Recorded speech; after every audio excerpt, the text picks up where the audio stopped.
Exercise 8.1 की question number 2 में हमें गिवन है कि एक राइट एंगल ट्राइंगल है PQR, जिसके अंदर PQ की जो साइड है वो 12 सेंटीमीटर है और PR की जो साइड है वो 13 सेंटीमीटर है। अब हमें फाइंड क्या करना है, हमें फाइंड करना है tan P minus cot R। तो मैंने आपको बताया था ऐसे क्वेश्चंस के अंदर सबसे पहले मतलब ऐसे मतलब कि अगर आपको एक राइट एंगल ट्राइंगल दे रखा है और आपको क्या है कि उसकी वैल्यू निकालनी है, मतलब आपको ये वाली मतलब ये एक्चुअल बेस है, ये हाइपोटेन्यूस है और ये परपेंडिकुलर है। अगर इनमें से कोई एक साइड मिसिंग है तो आपका पहला स्टेप होता है कि आपको इसकी जो मिसिंग साइड है उसको आपको फाइंड करना है। अब वो फाइंड कैसे करते हैं, हम फाइंड करते हैं पाइथागोरस थ्योरम से। पाइथागोरस थ्योरम होता है हाइपोटेन्यूस का square plus is equals to perpendicular का स्क्वायर प्लस बेस का स्क्वायर। अब इस केस में ये देखो, ये ना यहाँ पर एक फॉर्मूला यूज़ हो रहा है, ठीक है। अब इसके अंदर जो जो आपको वैल्यूज़ दे रखी है वो आप पुट कर दो। जैसे हाइपोटेन्यूस का है 13 का स्क्वायर, हाइपोटेन्यूस हमारा ये है। और मैं आपको बता देता हूँ फिर से कि आपको ये चलो ये जब हम इसको फाइंड करेंगे जब मैं आपको बताऊँगा।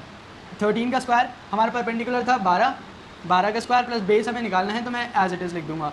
अब इसका 13 का स्क्वायर करेंगे, 13 इंटू 13 अगर हम करेंगे तो ये आता है 169, ठीक है। और अगर 12 का हम करेंगे स्क्वायर, 12 इंटू 12 करेंगे तो ये आएगा 144 प्लस बेस स्क्वायर ऐसे लिख देंगे।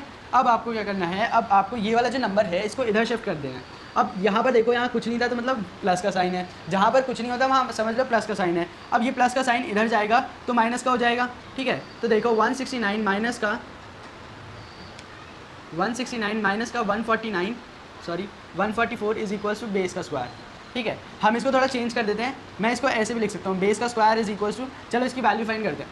169 माइनस का 144 ये हो जाएगा 5 और 2 25 आ जाएगा। मैंने यहाँ पर ज़्यादा कुछ नहीं करा, मैंने बस इसको क्या करा, बेस स्क्वायर को इधर लिख दिया और इसकी जो वैल्यू आती वो इधर की जगह इधर लिख दी। कुछ इतना चेंज नहीं हुआ, आप सेम वैसे भी कर सकते हो, आंसर तो सेम आने वाला है, ठीक है। अब मुझे यहाँ पर पता है जब मैं स्क्वायर हटाऊंगा मुझे स्क्वायर तो हटाना पड़ेगा, और स्क्वायर हटाने के लिए मुझे क्या करना पड़ेगा, इस स्क्वायर को मैं इधर शिफ्ट कर दूंगा। और जब मैं इसको इधर शिफ्ट करूँगा तो ये क्या हो जाएगा, अंडर रूट में आ जाएगा।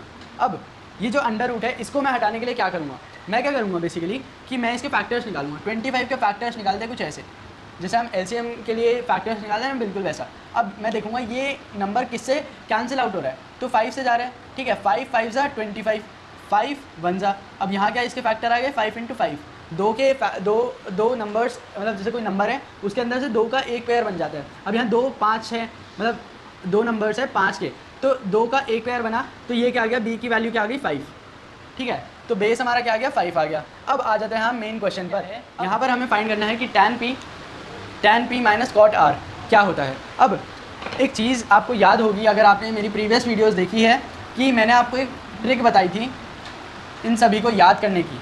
वो क्या थी, चलो मैं आपको बता देता हूँ। पंडित बद्री प्रसाद हर हर बोल, ये मैंने आपको ट्रिक बताई थी अपनी लास्ट वीडियोज़ में, और उसको कैसे यूज़ करते हैं उसके भी क्वेश्चंस करवाए थे, तो आप जाकर देख सकते हो। वो दोनों वीडियो लिंक डिस्क्रिप्शन में मिल जाएगी। अभी देखो यहाँ पर जो पहला होता है वो बोलते हैं sine cos tan, cosec sec और कॉट। अब अगर मैं इधर से देखूंगा, अगर मैं यहाँ से पढ़ूंगा तो क्या होगा, साइन क्या है P/H, कॉस का क्या है B/H, टैन का क्या है P/B। लेकिन अगर मैं कॉसेक सेक और कॉट देखूंगा तो कॉसेक से इधर से जाएगा, ये इधर से जाएगा, तो कॉसेक क्या है H/P, सेक क्या है H/B, कॉट क्या है B/P, ठीक है।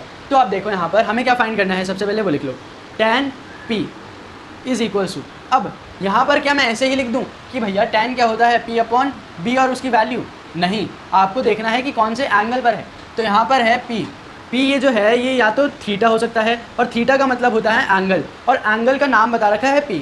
अब P पर अगर हम देखें तो हमारा क्या, देखो tan क्या था हमारा P/B, ठीक है। जब हम ऐसे पढ़ेंगे तो P/B पढ़ेंगे। अब परपेंडिकुलर क्या हुआ हमारे हिसाब से, अगर हम ऐसे पढ़ते तो परपेंडिकुलर तो ये था, लेकिन हमने एंगल जब यहाँ पर रखा तो मैंने आपको बताया कि एंगल के सामने वाली साइड को हम क्या कहते हैं, परपेंडिकुलर, और एंगल के सामने वाली साइड को क्या, और जो परपेंडिकुलर के सामने वाली साइड होती है उसको हम क्या बोलते हैं, हाइपोटेन्यूस। देखो एक बहुत ही अच्छी सी ट्रिक बता रहा हूँ, ये ट्रिक नहीं है बट हाँ आपको याद रखनी है अगर जल्दी क्वेश्चन सॉल्व करने हैं, कि हाइपोटेन्यूस का ना ही तो ये नंबर चेंज होता है और ना ही साइड चेंज होती है, वो सेम रहती है। अभी देखो यहाँ पर इससे देखो तो हाइपोटेन्यूस यही रहेगा, यहाँ से देखा तो हाइपोटेन्यूस यही रहेगा, यहाँ से देखोगे तो हाइपोटेन्यूस यही रहेगा, ठीक है। अब हाइपोटेन्यूस ये हो गया और बेस इसके सामने वाला हो गया, बेस ये रहा, तो बेस ये है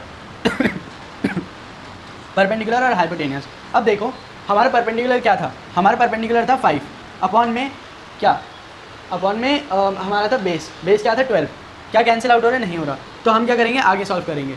अभी कॉट आर है, अब आर से देखो, आर कहाँ पर है, आर ये रहा। अब इसको हटा दो क्योंकि वहीं सेम आ जाता है, तो ज़्यादा कुछ करना नहीं। आर से देखोगे तो हमारा अब कॉट क्या होता है, कॉट होता है बी अपन पी, ऐसे पढ़ोगे तो बी अपन पी। और आर से देखोगे, अब ऐसा मत करना, मैं आपको एक और फैक्ट बता रहा हूँ जो आपको याद रखना है। देखो यहाँ पर जब मैंने tan लिखा था तो मैं ऐसे पढ़ रहा था, अब कॉट है तो उसका रेसिप्रोकल कर दिया, तो क्या मैं इसको 12/5 लिख दूँ ऐसे ही? नहीं, आपको एंगल भी देखना। अगर एंगल यहाँ पर P है और यहाँ पर भी P होता तो ये होता 12/5 tan और कॉट का, ठीक है। लेकिन यहाँ पर एंगल चेंज हो चुका है, इसलिए आप ऐसे ही मत रख देना वरना गलत हो जाएगा। अब हमारा इस हिसाब से बेस क्या होता है, हमारा बेस होता है 5 और हमारा परपेंडिकुलर क्या होता है 12। ये हो गया हमारे आंसर। अब यहाँ पर तो मैंने बस आपको वैल्यूज़ निकाली है, हमारा फाइनल आंसर अभी आया नहीं है। और अगर आपको इसमें से कुछ नोट करना है तो आप कर सकते हो। चलो, आई होप आपने नोट कर लिया होगा। अब मैं आपको फाइनल आंसर कैसे निकालेंगे वो बता देता हूँ, ठीक है। तो फाइनल आंसर देखो, हमें वैल्यूज़ पता चल चुकी है। एक्चुअली आप ना ये डायरेक्ट भी कर सकते थे कि भैया tan p क्या होता है अपने माइंड में, लेकिन मैं आपको बहुत अच्छे से कॉन्सेप्ट क्लियर करवा रहा हूँ, इस वजह से ज़्यादा डिटेल में जा रहा था। चलो मेन क्वेश्चन पर आते हैं। tan p, अब देखो सीधा सीधा वैल्यूज़ पुट कर दो, 5/12 और क्या था माइनस का 5/12 जो हमारा आया था कॉट आर का यहाँ पर, ठीक है, 5/12। अब भाई देखो आपको क्या करना है, आपको एलसीएम ले लेना है। एक और आपको ट्रिक बता देता हूँ जो आपको याद रखनी है और आपको जब क्वेश्चन सॉल्व करोगे तो आपको उसमें बहुत हेल्प होगी। वो क्या है, वो देखो, वो है, देखो मतलब ये आपको पता होनी चाहिए लेकिन मैं फिर भी बता देता हूँ कि अगर डिनोमिनेटर में कोई नंबर सेम होता है तो उसमें क्या होता है ना कि आपको अगर माइनस या फिर प्लस का करने को बोल रहा है तो आप डायरेक्ट कर सकते हो, क्योंकि डिनोमिनेटर अल्टीमेटली हमें सेम करना होता है, ठीक है। आप एलसीएम भी लोगे तो भी उसमें डिनोमिनेटर ही सेम करना होता है, ठीक है। अगर पहले से ही सेम हो रखा है तो आप डायरेक्ट प्लस माइनस कर सकते हो, ठीक है। लेकिन अगर आपको मल्टीप्लाई दे रखा है, फॉर एग्जाम्पल यहाँ पर बोल रहा है कि भैया 3 और 4 डिनोमिनेटर अलग है, तो आप डायरेक्ट मल्टीप्लाई कर दो। मल्टीप्लिकेशन में कोई एलसीएम सेम का कुछ नहीं होता। तो ये छोटी सी ट्रिक थी जो आपको पता होनी चाहिए। बाकी देखो, जब यहाँ पर ना कुछ केसेस ऐसे होते हैं, देखो मल्टीप्लिकेशन में आप डायरेक्ट मल्टीप्लाई कर सकते हो, लेकिन ये जो प्लस माइनस वाले जो क्वेश्चंस होते हैं इसमें थोड़े केसेस ऐसे आ जाते हैं जिसमें आपका आंसर ठीक नहीं आता, तो आपको एलसीएम लेना पड़ेगा। और एलसीएम भी ज़्यादा मुश्किल थोड़े ना है, और अगर एलसीएम नहीं आता तो कमेंट में ज़रूर बताना, तो वीडियो बना दूंगा भाई, ठीक है। तो 12 और 12 का मैंने एलसीएम ले लिया। अगर ऐसे 12 और 12 तो ये 12 से सीधा कट जाएगा, सॉरी 12 के टेबल में 1 1 से आ जाएगा, तो यहाँ आ गया 12। अब 12 के टेबल में 12 कब आता है, 1 पर, तो 1 से मल्टीप्लाई करूंगा और ऊपर भी 1 से, तो 5 आ जाएगा। 5 × 1, माइनस का साइन था माइनस का लगा दिया। 12 के टेबल में 12 कब आता है, 1 पर, तो 1 यहाँ से करूंगा और 1 यहाँ से, 5 × 1 5। अब यहाँ क्या आ गया, यहाँ आ जाएगा 0, ठीक है। 5 - 5 0 अपॉन में 12। अब किसी भी नंबर को आप 0 से डिवाइड करोगे या फिर मल्टीप्लाई करोगे, आंसर हमेशा 0 आएगा। और ये हो गया हमारे क्वेश्चन 2 का आंसर, 0। तो आई होप आपको ये वाला क्वेश्चन समझ आ गया होगा।